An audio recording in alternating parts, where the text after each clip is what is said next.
Hello and welcome to ChooseFI. Today on the show, we have the return of the Valueist, my good friend Bo Loy, who coined the phrase Valuist way back, I think in 2017. And that has become really a significant portion of our entire message here at ChooseFI, which is you buy what you value. And I think that is really an enduring legacy for him. And I love that he's back. So we had him on episode 396. And just had a wonderful, varied conversation on all things Fi. And he's someone that I hope to have on the show a couple of times a year to have a Roundup type episode. And this is certainly that. We talk about what Jonathan has been up to, actually. We talk about second generation Fi, amusement parks, and how people in the Fi community love them, and Fi at any age, amongst many, many other things. So with that, welcome to ChooseFI.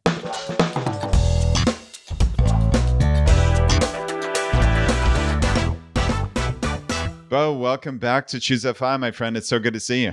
Yeah, how you doing, buddy? I am doing quite well. Hey, I like how you did that. Damn, that's it's been a while. I should almost have. So I've mentioned that I work out with Jonathan 4 times a week now. Yeah. And I could just for old time's sake have him say, "How you doing, buddy?" every morning. You should have him come on just for that. Yeah, and by the way, shout out to Jonathan for, I don't know how much you guys were, but it felt like it was 50-50 the whole time for creating this and putting his heart and soul into it. So you are missed. I think Brad's doing a great job, but Jonathan, it was super fun when you were on. So thanks for being part of this thing. Yeah, that's awesome, Bo. And I'm sure he will appreciate hearing that. And yeah, the great thing is Jonathan is not far away. We've had a lot of people. I've mentioned him in reference to working out and such, but I've, of course, had a lot of people reach out. What's Jonathan up to? Is he ever coming back on the podcast? And I can say, rest assured, he is coming back on the podcast. We're certainly going to have him back, even just as a, hey, what's Jonathan up to kind of thing. And I can report, since I hear him regale me with stories essentially 8 hours a week, that he is hard at work, as always, just learning new skills, trying new things. His newest is AI and learning how to code and create websites. And it's remarkable. I mean, Jonathan, if you think about it, he was a pharmacist when I met him 6.5 years ago at like a big box retail pharmacy. And the list of skills that he's just developed and built for himself over the last 6.5 years is truly remarkable. I'm just never cease to be amazed by Jonathan. And the cool thing is he's still here at ChooseFI, of course, and he's just working in the background. He actually, I know we've talked a bunch about that talent stacker program that Bradley Rice did with Salesforce. And Jonathan has actually partnered with Bradley, I guess in turn, ChooseFI has, to really grow that. I think we've had something like 500 ChooseFI community members not only join the talent stacker program, but have gotten jobs in the Salesforce ecosystem, which is just crazy town. So 500 people. Yeah, it's really cool to see Jonathan and like all his wild ideas really come to fruition with something that transformative. It seems like Jonathan has really, taken it upon himself. You can imagine that becoming a pharmacist is no small feat, but it's such a different style of motivation and learning and putting yourself to a task. And that is, he has turned that around completely. And in a good way, just the way you're telling that story, it's like he's a kid again, like a child, like pursuing his interests and with that fervor that kids have, which is like super excited and they dive into it and it's all they think about, it's all they do. And he has done it. And it seems like he's happy and it seems like it's successful and it seems like it's financially beneficial. Like that's a total win.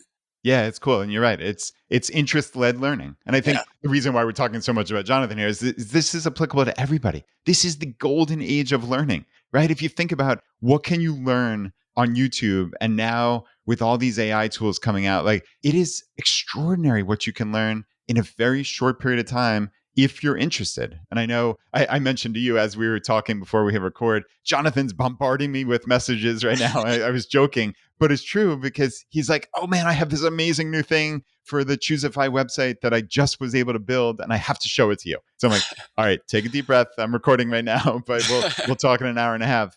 But it's cool. I get those messages from him. I mean, seriously, at this point, a couple times a day. So that's fun. Yeah. I mean, you guys have been doing this for 5 or 6 years now, right? Yeah, and 6+. Still excitement. That's awesome. Yeah. And I think that's really a testament to Fi in general. And I think this is something that you and I talk about all the time on text or WhatsApp or whatnot, is really that the Fi mindset and the value of Fi and how it's impacted our lives and how it so transcends the nuts and bolts of money. And, that said, the nuts and bolts of money are really important at the beginning, I think there's this continuum of FI. And I guess ultimately I get this question a lot of, hey, I'm starting FI at 20 or I'm starting FI at 50. What do I do? Is it really different for me? What do I have to think about? And I think this is something that you've thought about a decent bit. I'd love to hear your thoughts and kind of talk through it. Yeah, I was just preparing for this podcast and I saw an email I sent you back in 2017. And it was something along the lines of, I'm happy that even at that point in your podcast, you guys had started to move towards happiness. Because ultimately, if it's just the finances and the financial independence, and I don't mean this to downplay it, but it is kind of easy. It's just a numbers game. Once you figure it out, once you're on autopilot, you're good to go. And that's not noble in of itself. It's not like the super motivating factor, like, I want to become financially independent. And if you told that to somebody else, they'd be like, well, what does that mean? You're like, well, when I have enough money that I don't need to make money. And they're like, okay, cool. So what? And it's the so what that is so much more important. And the so what is happiness and fulfillment and value and legacy. And, what if you were given however much money you needed, 10 million, $1 million tomorrow? Well, then what are you going to do with your kids and your family and your friends? And I think that's where these conversations get interesting, is that you can think about, what do you want it to be like? And then I talk about this stuff with my friends all the time. Just assume you're there. Just like, okay, I don't have the money and I still need to work, but if I were there, what am I going to do with my life? And I'm not talking about like, oh, if I had a ton of money, I'd buy yachts and go on big vacations. Don't do that. Don't be an idiot and spend money you don't have. But live the life the way you wanted to live it. Like, oh, well, then I'd spend more time with family. And then I'd be more gracious. And then I'd give more to charity. It's like, do it now. Because people are going to see that and your life is going to change in ways and you're going to be happy. And just start living the life that you want. So get there mentally and start living your life. And I think that's like, I don't necessarily do that, but I think that's what we should all aim for, is trying to get to that point where money is just happening. It's on the background. You might have a 9-to-5 job, which I do, but start living the life that you want when you're at financial independence or whatever your pinnacle goal is. Yeah, I love that. And like you said, on some level, it's aspirational in the sense that you don't live that every day. I don't live that every day. Nobody can. It's not possible, because the reality of life is some days are better than others. And that's okay. That doesn't invalidate anything. It doesn't mean we're not working towards something laudable, that you're not living a great life, that FI isn't worth it. I mean, none of these ridiculous things, because the reality of life is, there are good days and there are bad days, and it is what it is. But I like to say, are you directionally accurate? Are you moving in the right direction? Are you making those little changes to make your life better? Or are you just on autopilot? If you're just on autopilot, you're going to wake up 10 years from now, 20 years from now, and everything's going to be the same. That I can guarantee you. But if you start making these little changes, again, directionally accurate, not beating yourself up when it's 10 steps forward and a half a step back, there are always going to be those half a steps back. It is what it is. But am I directionally accurate? And I did want to stop and pause on what you said about the nuts and bolts of the money. That let's not, and clearly neither of us are saying, oh, the money is the easy part. That's simple. And oh, I can't understand your concerns with money. Right? Like, No, obviously, no. this is a financial. I mean, I work my butt off because I still have to pay for everything and do everything. No, yeah. I totally agree. Of course, my point was, like, if there's a number and you guys have had multiple people talk about your withdrawal rates and 4%, 3.5, 3 point, whatever. Okay, let's just call it 4% or 25 times. But then if that's it, I mean, truly that simple. Like, okay, put your head down and get enough money until you're there. That's the simple part. But my point is, don't just put your head down, pick your head up, look around, and live the life that you were going to live when you were at 25 now, as far as being the kind of person you want to be and being more attentive and spending more time with your kids. Because if it takes you a little longer to get there, but you're doing the right thing by your family and your friends and your children, then that's going to speak volumes. Yeah, wholeheartedly agree. And I think a lot of the conversation has really shifted over the last 6-7 years in the financial independence community, that this is not a community of misers, of penny pinchers, of, hey, let's just look at the spreadsheets, right? And I think there's always that caricature of even well-meaning people, even smart people like Ramit Sethi, who, he's a provocateur and he loves to rip on the FIRE movement of just nerds with spreadsheets. And I think this podcast and this community is reason enough to say that is just so false, because frankly, this community is the beating heart of the financial independence movement across the world. It's just period, hard stop, end of story. And our motivation is living a good life. It's not getting to a number on a spreadsheet. And I think all of us need to internalize that. But again, hey, you're getting started with FI. What do you have to do? In most cases, you need to make changes financially, right?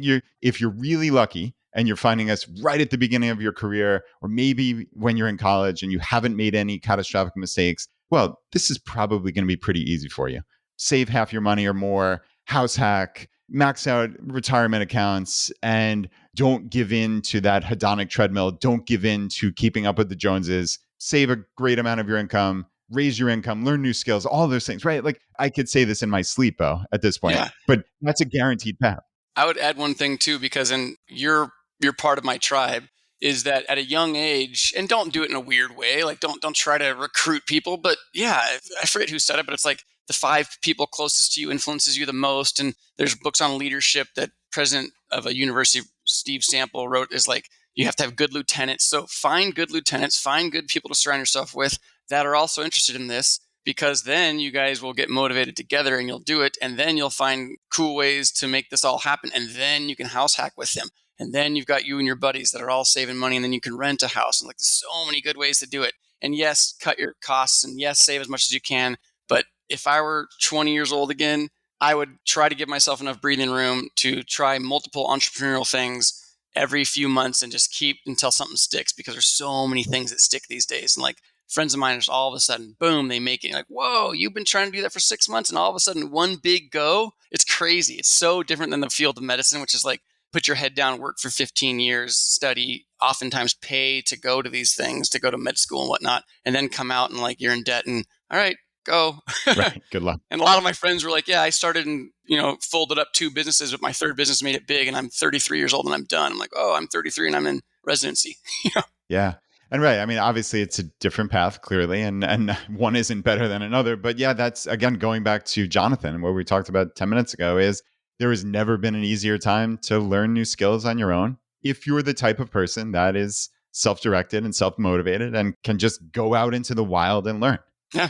Right. That's super exciting. And I'm probably the oddest case study of, hey, I had a career in the stodgiest thing possible. I was a CPA doing corporate state tax returns. I never made 6 figures. Were you at Deloitte? Which one was it? Yeah, I worked for Arthur Andersen way back in the day before it imploded. And then I went to KPMG and then worked for one of my clients for a long time. And yeah, I mean, just like the most boring thing ever. But on the side, I was building skills and I was creating websites, all sorts of random websites, from, I think I've mentioned before, from a drop shipping site that sold firewood storage racks to a soccer website. I'm so glad that's not your legacy. Like, Brad did really well selling firewood stacking devices. Yeah, could you imagine? R.I.P. Brad. But I mean, I had a soccer website and all sorts of things. But and they all, frankly, like failed pretty spectacularly. I mean, but there was no downside, because spectacular doesn't mean anything when the only input was your time and the amount that you learned. And it just kind of, I mean, I guess I was this overnight success 12 years in the making, is how I kind of jokingly call it. And you just, I think, ultimately never know where life is going to take you, which is pretty wild. It's funny that I've known that you worked at Andersen, or one of the two. I thought it was Deloitte, but I don't think I've ever told you that my first real job after college, I did like an internship, but my first real job was at Accenture doing financial consulting. No kidding. Yeah. Oh, I had no idea. Yeah. And it was like 6 months into it, and they started sending me in to like win the bid to go in and like talk to companies and say, hey, we will take over this part and we'll do this, that, the other thing. And I went to my senior partner, who was like 45 years old, and he was one of the major partners. And I said, hey, I'm 21 or whatever. What's the quickest I could ever become a partner? Because I don't like my job. I like what you do. And he's like, well, I was the youngest guy on the West Coast. There's a guy in Boston who did it before, but I was 39 or something. I don't know. I'm making the numbers up. And I was like, oh, okay. And then like the next day I was like, can I have another meeting with you? I was like, I'm going to turn in my 2-month notice. I was like, I can't do this. Seriously? Yeah, I did. He's like, what for? I was like, I don't know, something else. And I went into like real estate essentially and built homes. And then 2008 happened and I lost money. And I was like trying to figure out things. And I was like, I always wanted to be a doctor. Let's go do that. Wow. I swear to God. The doctor was like a late in life, kind of like not straight out of undergrad. No, definitely not straight out. So I went to undergrad I went and I studied biomedical engineering and philosophy. And I studied biomedical engineering because it allows you to go to medical school as pre-med. But it also, I thought, would have teed me up for anything because I wasn't dead set. And then my now wife was in nursing school, and she seemed really motivated by it. And she's like, I help people and I do good things. And I was like, God, I thought I was going to be a doctor. And I just felt like I was like letting myself down, or like I don't know. But I didn't want to go straight into more school, and I wanted to go do something. And then once I did that, if it had worked, I probably wouldn't have gone to med school. All my organic chemistry and molecular biology would have expired, so to speak. So it happened to be fortuitous. And then I talked to an advisor, and they said, you got 4 months left until all your stuff expires. You better go take the MCAT. And I was like, what's the MCAT? And then I studied my butt off. Wow. Oh, that's crazy. Yeah. Wow. Obviously, I've talked to you a whole lot of times and never knew that story. That's, Yeah, no, I was like a late entry. It's like, whatever. Yeah. Interesting. All right. I feel like we have just like a ton of like random little life things, 5 things to talk about.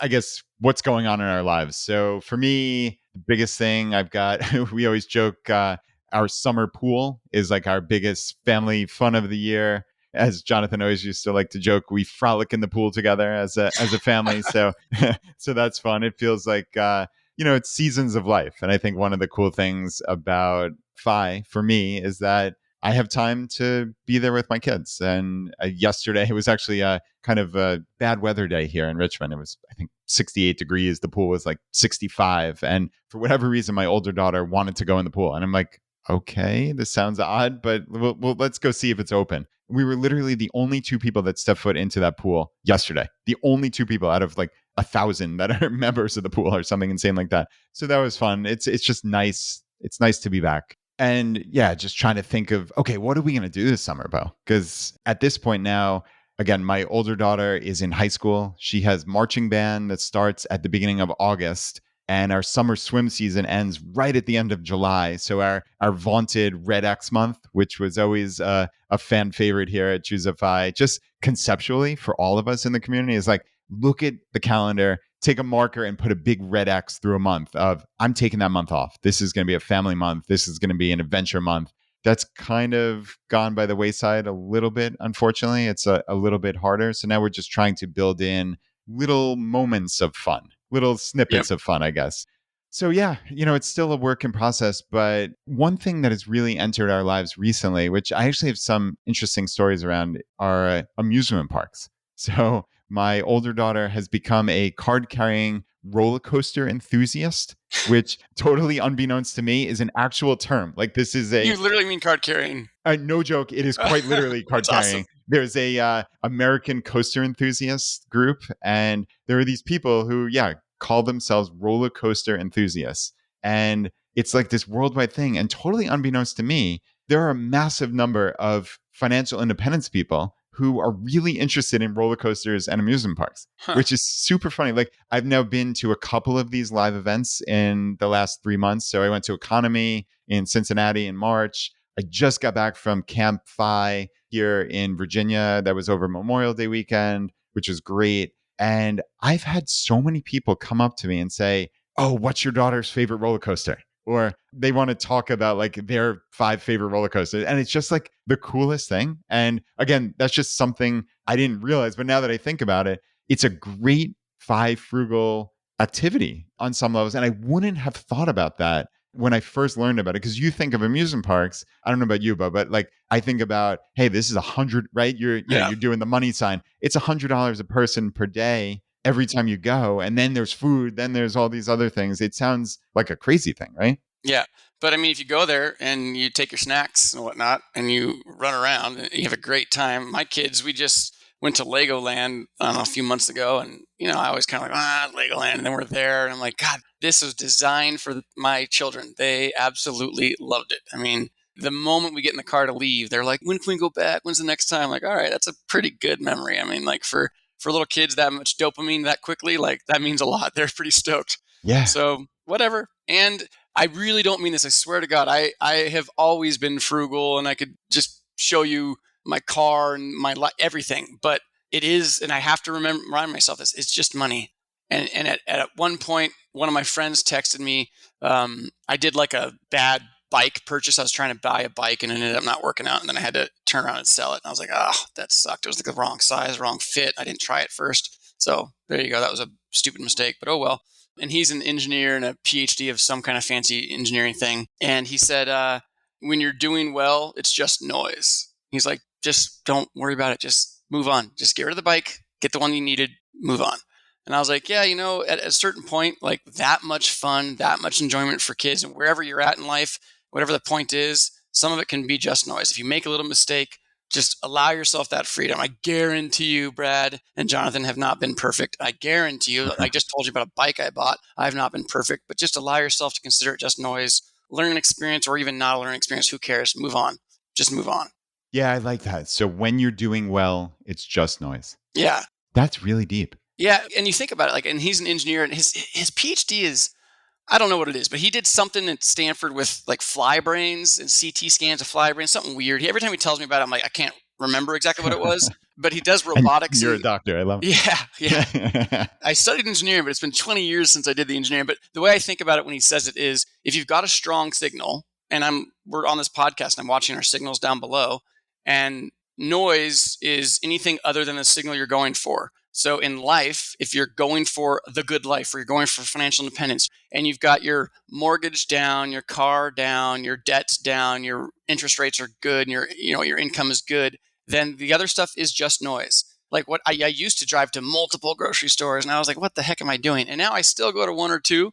I still do all this grocery shopping since COVID. My wife was pregnant during COVID, and I just started doing grocery shopping, and I haven't stopped. But at a certain point, saving $1 on milk is just noise. You talk about us all being spreadsheet nerds. Spreadsheet that out. No matter how, if $1 per milk or $1 per grocery item, like a certain point, there's going to be a noise level where it's not worth it. When you're young, you should figure that out. You should figure out exactly what your noise level can be. Because for me, it was very tight. And now I've loosened up and my life is better. I just don't worry about the food items. You just got to figure out what the noise is, cut the noise out, move on. Yeah, and it's amazing how this journey does change you, and you change because of it. I mean, you referenced that email you sent me in 2017. I think we talked about it last time. It was something like, I forget exactly, but you were thrilled that you saved $10 or some such because of deal. Like putting a fan on, or it was something crazy. Oh right? My God. I remember that spreadsheet. I don't remember what it was, but it was long. It was everything. And I geeked out on how much I saved by riding my bike to and from work. And I committed to riding it in Michigan in the snow for a year straight. And I was like, a few days I should have, driven, but oh well. Well, sure. Yeah, that was fun. And it was fun. And you were so proud of it that at that point you emailed that to me. We were strangers back then, right? Like, think about that. Like, right. You couldn't imagine yourself doing that today, even doing it, not less emailing somebody about it. No. But that doesn't mean you were in the wrong then. I think that's what we're trying to get across here is there are stages of FI. And that's one of the great parts, but also one of the difficult parts of creating this podcast for the entire financial independence community is there are people at different stages. And I hope that when people listen to this, that when you, the listener, are putting this in your earbuds, that you're understanding that taking all of this in is really important, because it doesn't matter where on the path you are, because eventually, I promise you, you're going to get to the point where maybe, Bo, you've just evolved in a very short period of time. It's 5 or 6 years. And it's hard for you to envision being that person who was so thrilled about saving the $10, but that was so important. Hey, $10 per month. Yeah, right. $10 per month. So $120 a year, compounding interest. Yeah, exactly. But that doesn't make that any less important. And I think all of us should be celebrating our wins. And I think that's one of the beautiful things, again, about having it as that North Star of taking those 1% actions to make your life better. It doesn't matter if that 1% is, hey, I cut Netflix this month because I wasn't watching it, even though it's only saving me whatever it is, $10 or $12 a month.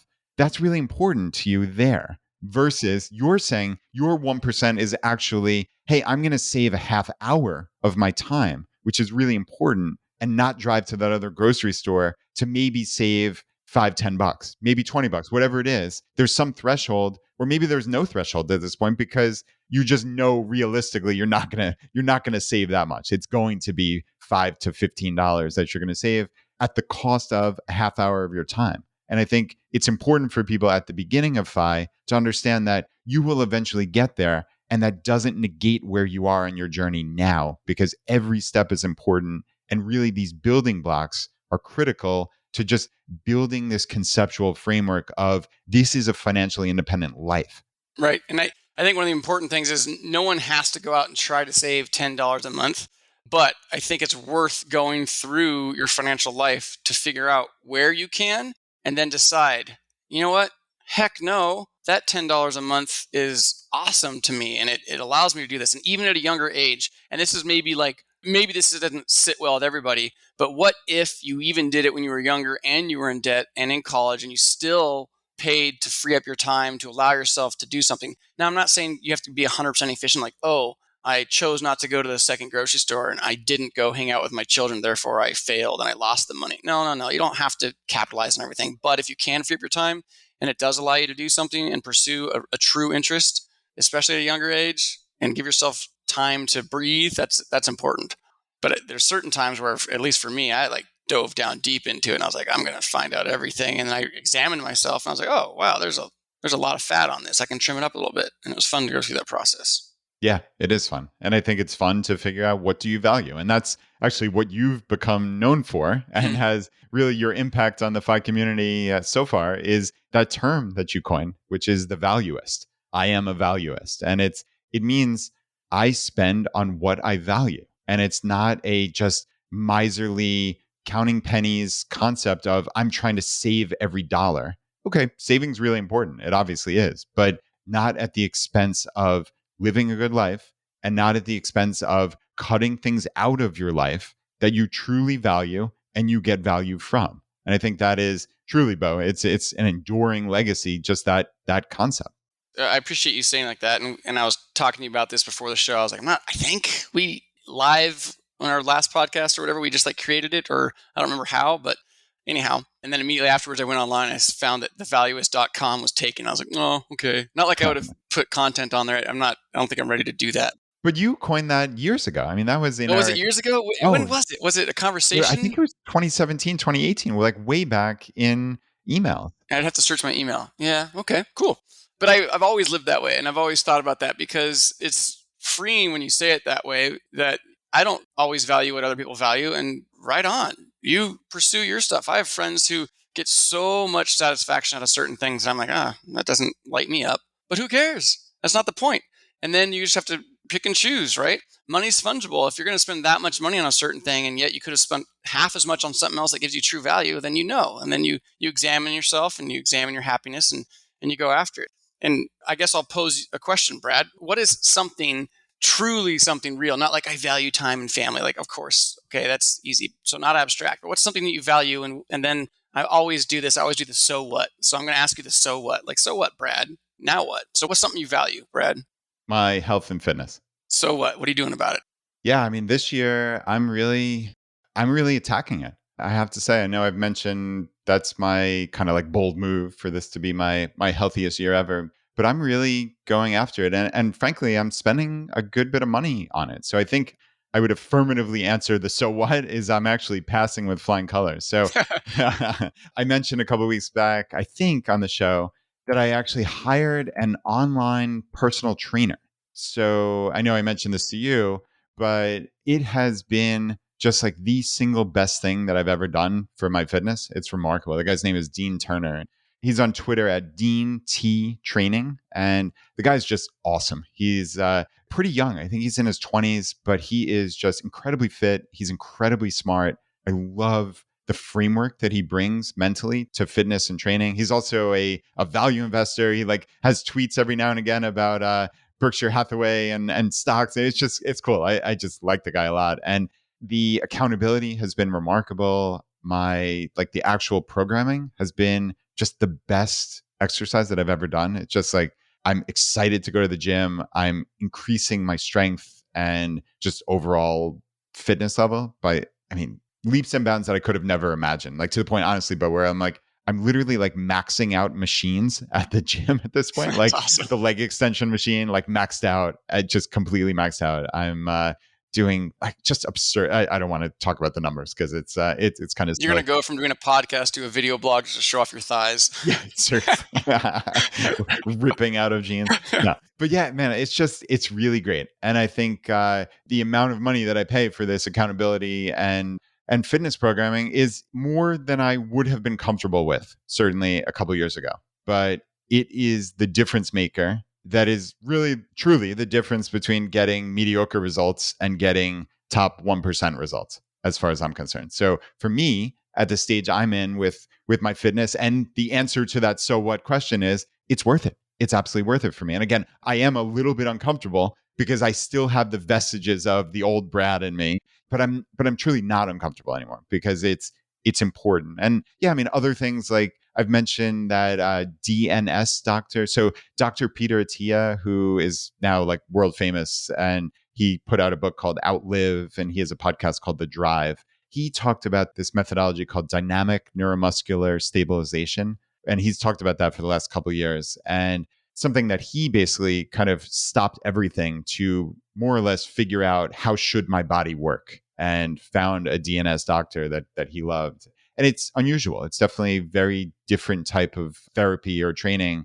But I found, luckily, a DNS doctor here in Richmond, and I've been going faithfully once or twice a week for the last handful of months. And my body just feels good. I mean, Bo, it's amazing. Like I feel lighter. I feel like I can move. I feel like also I'm not getting hurt. And I think that was something that plagued me, just these little nagging injuries when this is not CrossFit's fault by any means, but like when I went to CrossFit, like I just would always be hurting myself in little ways. And that's more on me and my body not working properly than CrossFit being there's something wrong with it.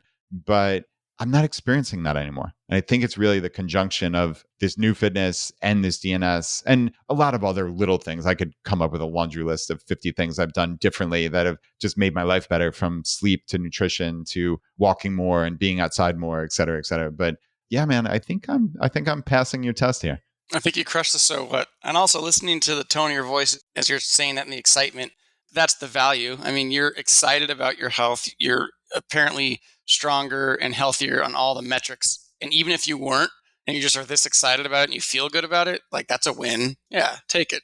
Yeah, agreed.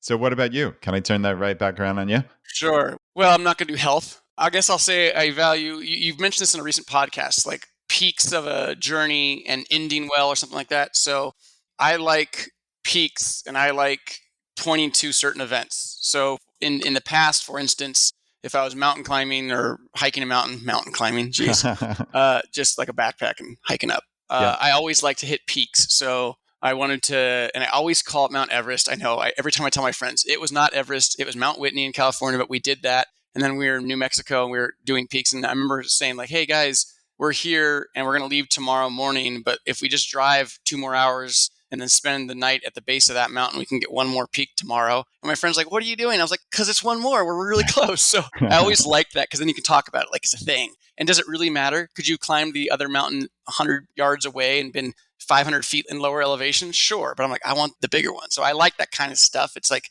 maybe it's my own pathologic brain, but whatever. So one of those things is I have wanted to, and more recently wanted to climb Mount Fuji. And so I'm casting a wide net and trying to get people to go do that with me.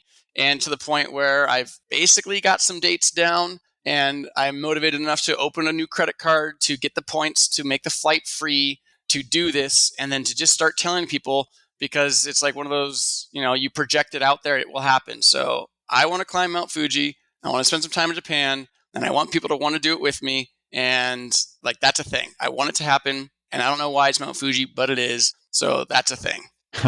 Okay, that is crazy. I know you do listen to the show, but I don't know if you heard when I mentioned this, but that is like literally number one on my bucket list, like in life. No joke. Did you say it in a show? I think I may have. Or have but you now and I texted about it? We may have. No, because you said you're a Japanophile, right? I am, yeah. I studied abroad there. Okay, I've listened to most of your shows, so maybe I heard that. But also, I went to Japan for my brother-in-law's 50th, and it was absolutely amazing. We all flew for free. We showed up, and it was amazing. I did not know such a Western modern country could be so darn affordable, and the food so good. Absolutely amazing.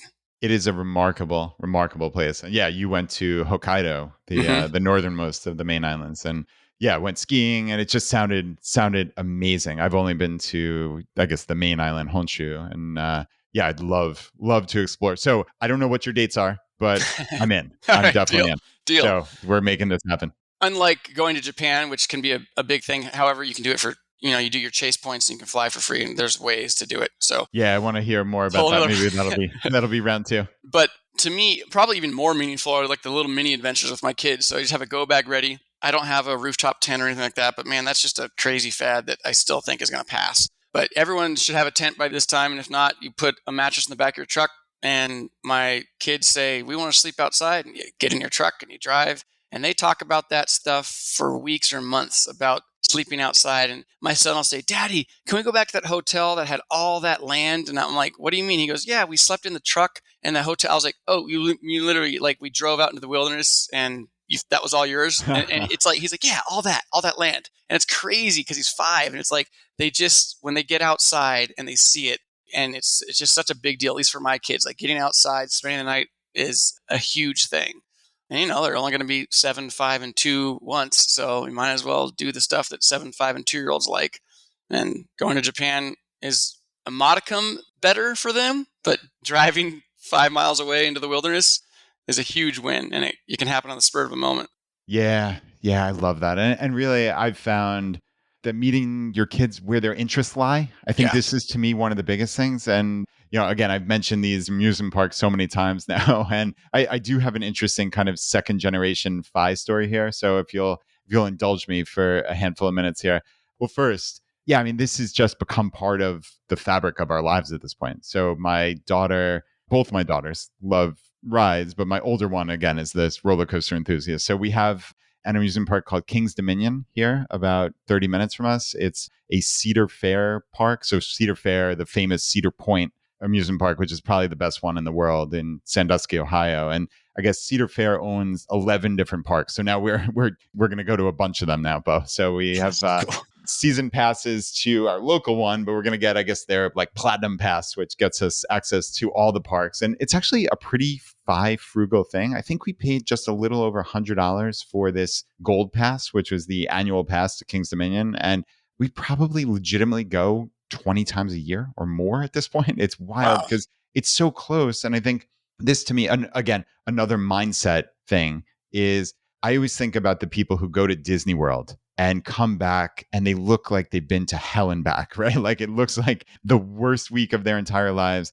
And it's because what, in my estimation, did they do wrong is they tried to maximize. They tried to maximize every minute. They tried to maximize, we're going to see 100% of everything. You got to slow travel instead, right? Exactly. And it's like, what is a successful Disney trip is you get there when the park opens, because that's the best time to get on rides. You go for a couple hours, and then in the middle of the day, you go home. You go back to your hotel or your Airbnb, and you go in the pool, and you stay in the shade, and you relax, and then you go back in the evening, and you rinse and repeat every day you're there. I guarantee you, that's like the 80-20 analysis, right? Like you're going to maybe see 80% of everything, but goodness, you're going to have such a better trip. So I think we've now taken this tactic with our local amusement park, which is, okay, Anna's favorite ride is this crazy ride called Intimidator 305. It's literally 305 at the area code? No, so it's actually 305 feet. So that's, I think that's the drop. It might be 300 feet. She's going to kill me for getting this wrong, but I think it's either 305 feet tall or 305 foot drop. But anyway, it's the most intense roller coaster in the world, like literally the number one most intense. So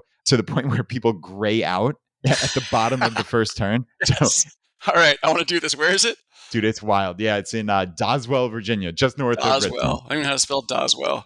Yeah, it's funny. So anyway, my kind of interesting story here is how I'm trying to, and people ask me when I was at Camp FI, we had a conversation about how do you teach your kids about money? And there was this incredible woman named Chantel who had just this wild story of just like super detailed, okay, like this is what we're doing. And I was just so impressed. And it was funny. Like then they asked me like, oh, Brad, what do you do? And I'm like, oh, I can't follow that. That's impossible. But what I try to do is I try to meet my kids where they are.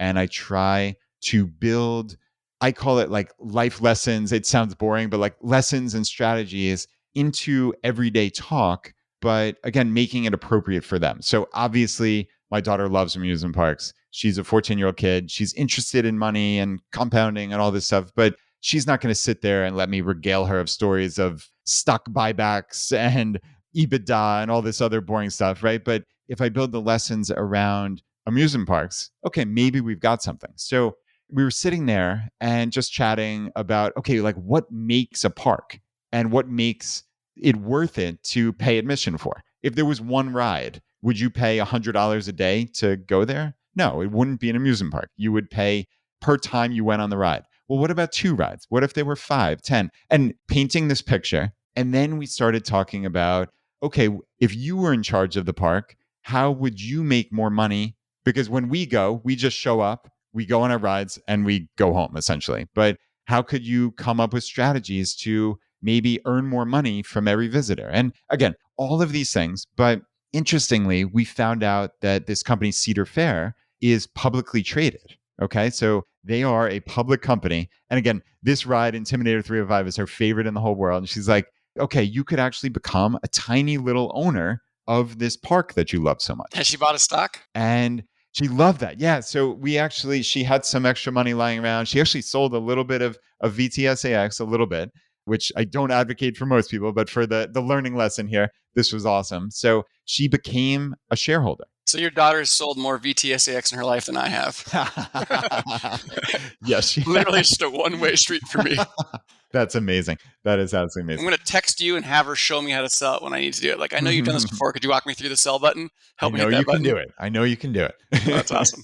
So then this was really the cool thing. I was especially proud of like how this all kind of worked out. And it was really just one of those like magical things that has happened to her in her entire life, which was, okay, so her favorite ride was closed for the winter. And now she was desperately curious. Again, she is a roller coaster enthusiast. She thinks a roller coaster is probably 5 hours a day. This is not like a normal obsession. This is like, excessive level obsession, but it's wonderful. And she's like, Daddy, I need to know, when is it opening? How can we find out? And like, then it was, okay, this is not the nuts and bolts of money, but how do you find things out? Okay, so I walked her through my process. Like, there were all these Facebook groups. So we went in there and we asked experts, and nobody really knew. There were no insider tips. Please tell me she goes like a shareholder meeting and asks. It's even better. So, oh my God.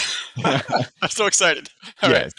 So we're like, is there anybody at King's Dominion we could get in touch with? Maybe. Is there somebody that we know? Is there somebody we could reach out to? Maybe you could find out. And she had a whole bunch of other questions. She's just this really inquisitive girl. She was super curious of just about the park. She had a million questions. But in her mind, first and foremost was, when does this ride open? Again, now getting in touch with people is another really important skill in life, right? Like finding connections, finding a way to get maybe a warm introduction, right? To, okay, you just can't email a stranger off the street with, hey, when is Intimidator 305 opening? Right? Like if she wrote that email, it would get tossed in all likelihood.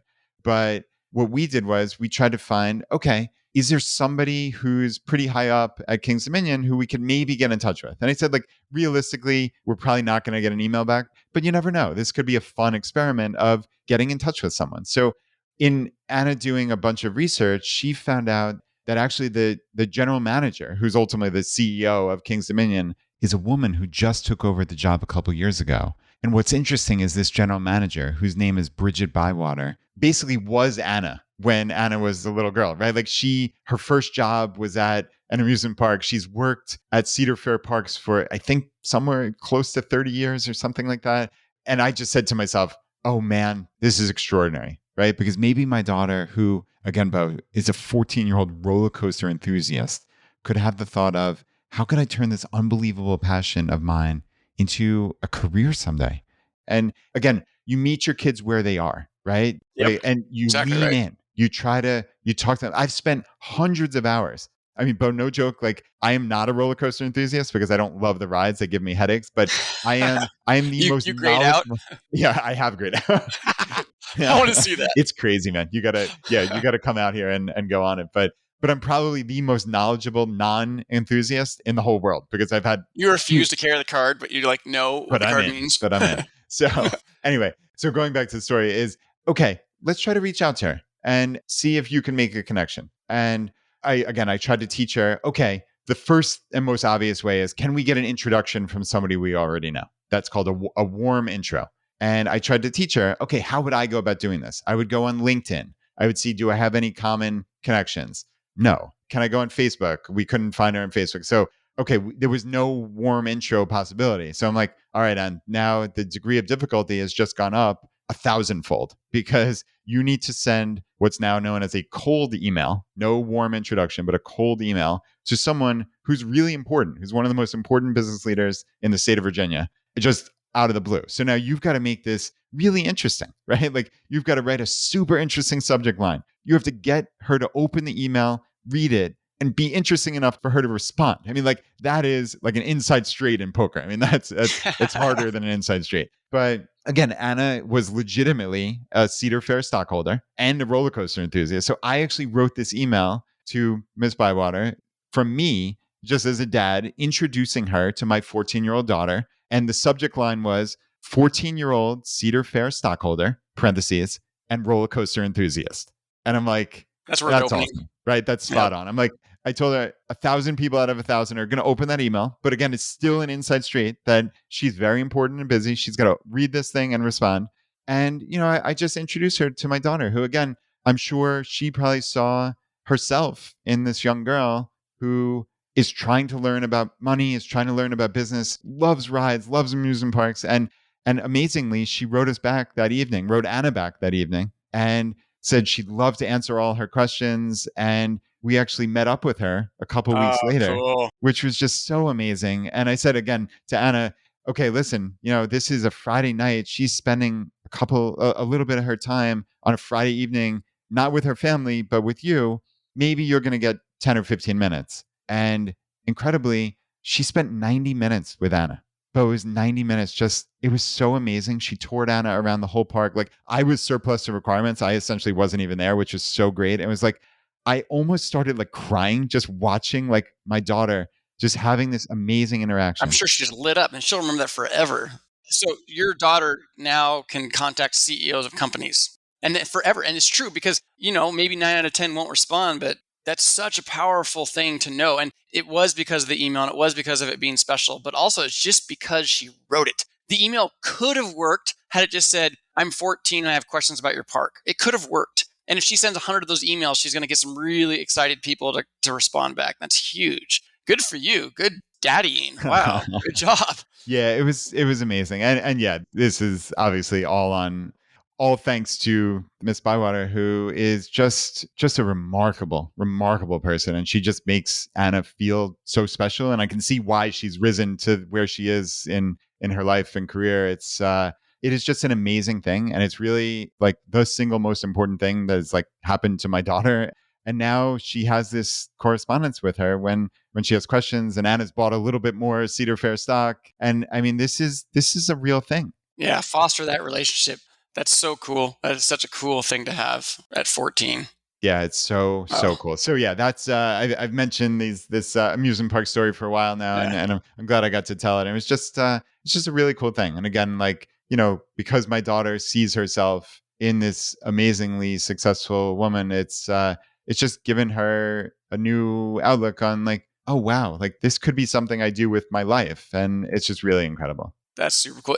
A couple of things you said remind me of, and it might be from comedy, but it's like this thing when you see comedy sketches with just more than one comedian, and it's like improv is the yes and. You can't stop when someone says something, even if you don't want to go there. You go yes and I try to take that with my kids whenever they say something like, "Daddy, can I go outside in the mud kitchen and make blah blah blah?" And I go yes and like you just feed it. So anytime they say something, I almost never. It's not like I never say no. Like I say no, stop trying to break stuff, but whatever. But when it's a game and they're trying to do it, you just say yes and see where they go.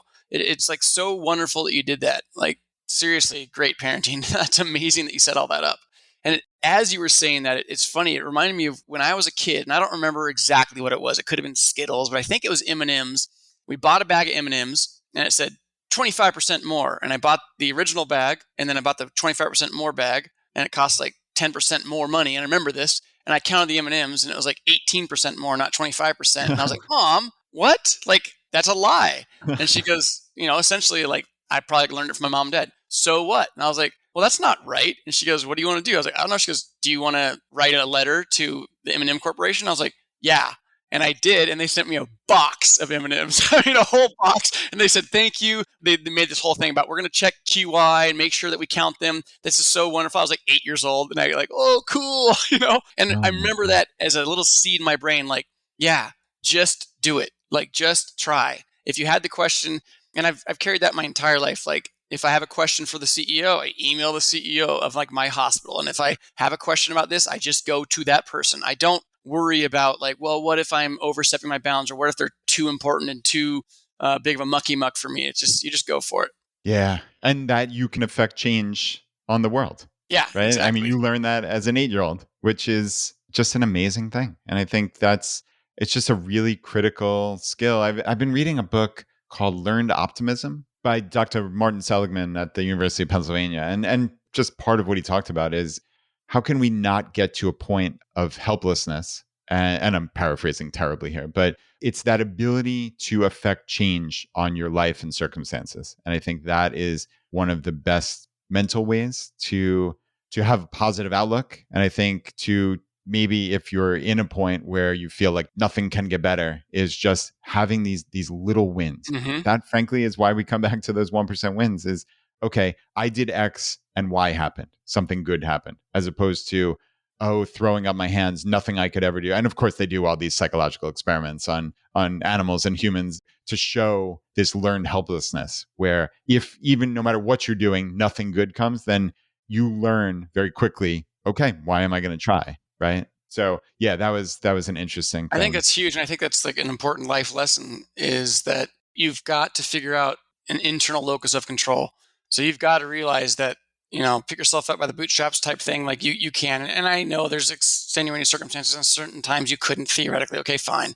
But for the most part, you can. And people really should learn that it comes from within. You've got to be able to do that, which is why it's so exciting how you dealt with your older daughter, is that it was her thing, her idea. She did it. And all of a sudden, this 14-year-old girl, not this dad who's a podcaster with, I don't know, millions of downloads that got her an interview or anything. It's like she did it. And that woman, Bridget Bywater, is close to your daughter. She might not know who Brad is, but she certainly knows who your daughter is. And your daughter knows that. Your daughter knows that she was the star of the show. And she was the reason why. And now your daughter's like 14, and it's like, I can do all these things. And I think everyone needs to remind themselves, you can do it. You can totally do it. You just pick up the phone, you make it happen. If you have something you want to do, just go do it, because it usually works. I mean, things usually work out. People want to support, people want success. Like if you got something in mind, just do it. I really believe in that.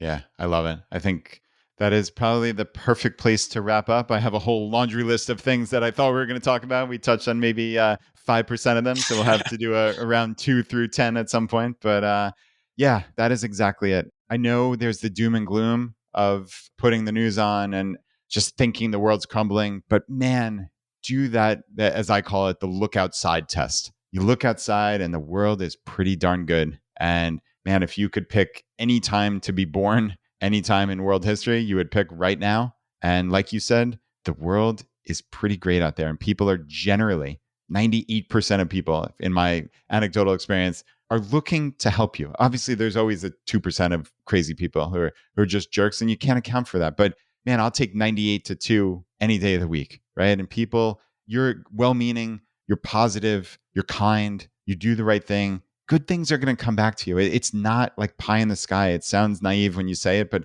man, it's true. It's not naive at all. It's just the way the world works. And I think the sooner we all realize that and we stop grumbling and mumbling about just all the bad things, and you actually look for the good things, you're really going to find them pretty darn quickly. Totally agree. All right, my friend. Thank you again, Bo, for coming on. And yeah, literally until next time, which will be very soon. I appreciate it. Take care.